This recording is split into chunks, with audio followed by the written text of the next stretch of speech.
It's another Thursday and it's another edition of For the Record with DJABASS. This is a bit of a very somber edition for us. We lost a colleague in the industry 2 days ago, Tosin Buckner, a media personality and a very successful one at that as well. And she was founded in her home just a couple of days ago by her husband when she returned from work. So we are dedicating this edition to her, and we'd like to, in her memory, just have like a 30-second moment of silence for her.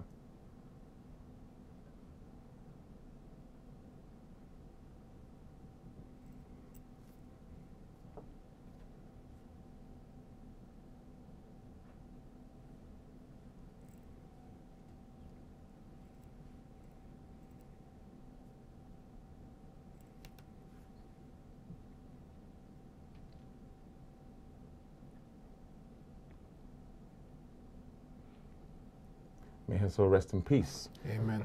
Yeah. We have a packed studio today, and today we have the very best of Nollywood, and also we have a top musical artist in the building, and also I have two social commentators. My very first guest is a bit of everything. He's a speaker, he's an author, he's a social commentator, maybe he's even a policeman when he has to be, but then also he's a community leader within the African community in the UK. Mr. Charles EMEKA, welcome to For the Record. Thank you for inviting me. This is even coming late because we should have done this. I was looking and say, what do I have to do? But more importantly, it's timely as well. And today we have two topics we're going to be addressing. The first is the issue of knife and gun crime. We had I had an interview with a few guests about 2 months ago, when we thought it had peaked and it was going kind of like down, but it appears it's flared up again. And I think for the last 2 weeks, every day there's been a killing or a stabbing in London. And the menace is particularly high in London. And the first topic we're going to be addressing will be that on the show today. And the second topic, we're going to be talking about Black China, the American model stripper who should be launching her skin lightening cream in Nigeria sometime this weekend, I believe, and she made an announcement of that on her Instagram account, and it's a cream she's put together in conjunction with Denzia, who owns the White Initials brand, and Nigerians have flared up against that globally. In fact, she had to shut down the comment section of her Instagram page. So that's the second topic we're going to be addressing. But to the more serious issue, we're going to kick off with that. And I have somebody I think is just one of the most ideal people to have this conversation with. And Charles, I was watching your interview last week, your live interview, and you said so many things, and I just thought, you need to kind of like regurgitate that on this program. Knife and gun crime, very particularly high within the Black community, and most essentially within the Nigerian community, between the perpetrators and the victims. Viewers, you get a chance to call the show, so please at some point in between the show, the numbers will pop on screen, and do feel free to join in the conversation. What's the problem? That's a loaded question. Short and heavy. There are so many facets to it. There are so many layers to it. Number one, the government told us to stop disciplining our kids. Number two, you go into schools and teachers no longer have power and authority. So the ultimate punishment now is a detention. What is a detention? They put you in a room. If they give you a 20-minute detention and you don't show up, they will make it an hour. And if you don't show up for the hour, they make it 2 hours. Then it's a suspension. Then it's an exclusion. That's it. That's the whole spectrum. That's the highest discipline. And this is at the impressionable years. Absolutely. Secondary school. Number two, when your child is in primary school, you drop them at the school gates and you pick them up after school. Once they go to secondary school, after a few weeks, you let your child go on their own. If you are not at home and your woman is not at home, then the child after a while knows the parent's pattern. And then there is a friend that's saying, what are you doing after school? Come. Come now leads into, take a quick pull on that cigarette. Take a quick swig on that drink. Take a quick sniff. Or, I like those trainers. Your mum's not going to get you those trainers. Your dad's not going to get you those trainers. Let me introduce you to a man who can hook you up. And it just continues to go from one level to the next. Another problem in our community is we're very good at giving rules to our children without creating relationships with our children. Especially those of us from African parenting. Have you done your work? Have you cleaned your room?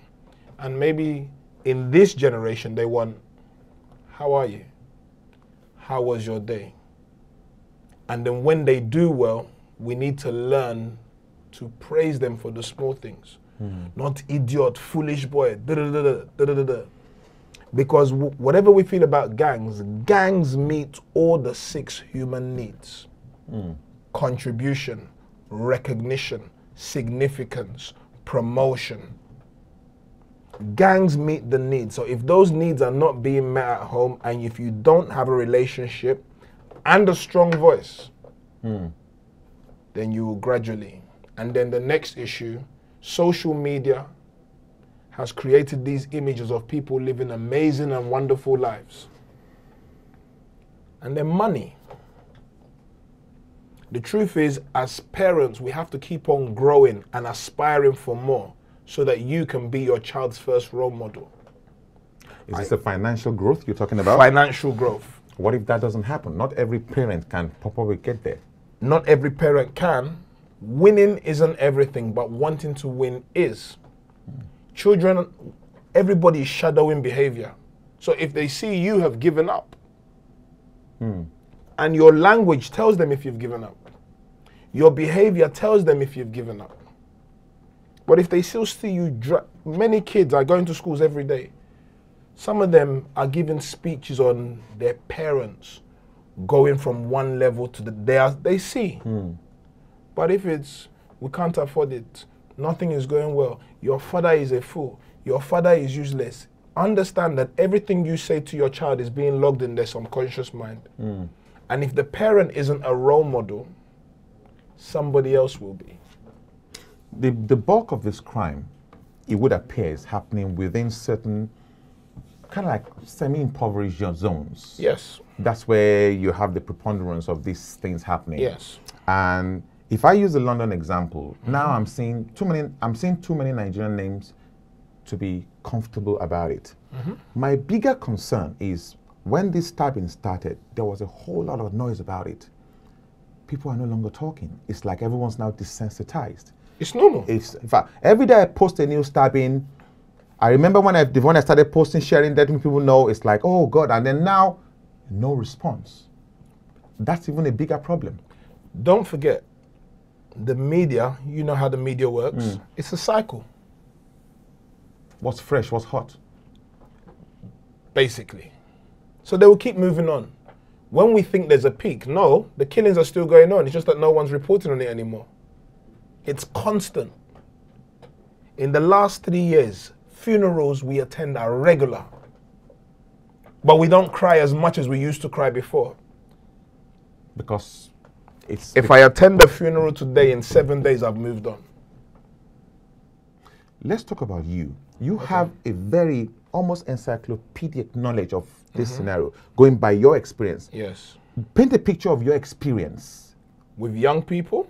No, as you growing up. First me. Yeah, first you. First so me. You can get a better picture of it. Okay. My parents were very much on rules, but not great on relationship.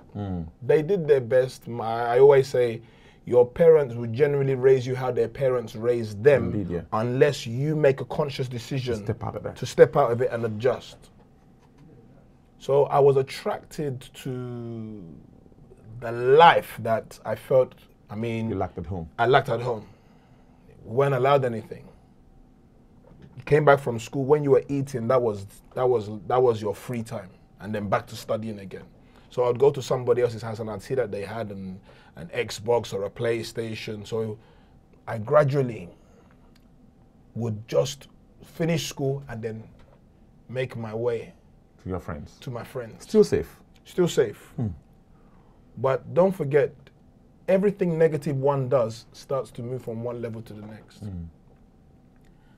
At a young age, I was introduced to people that ran brothels. In this country? In this country. I don't know where a brothel is in this country. Okay. So I then used to, that was how I was introduced to drugs. Use or sell? Sell. The smart drug dealers will always tell you never tamper with your product because you're tampering with your profit. So getting involved and selling, at some point I was making £5,000 a week. In this country? In this country. At what age? I was 19, 20. Stamford Hill, Stoke Newington, Dalston, the whole Hackney area, Holloway. Yeah, let's go on a quick break. We're going on a break, and when we come back, we'll be delving deeper into this conversation, and you'll get the chance to contribute as well. Stay tuned.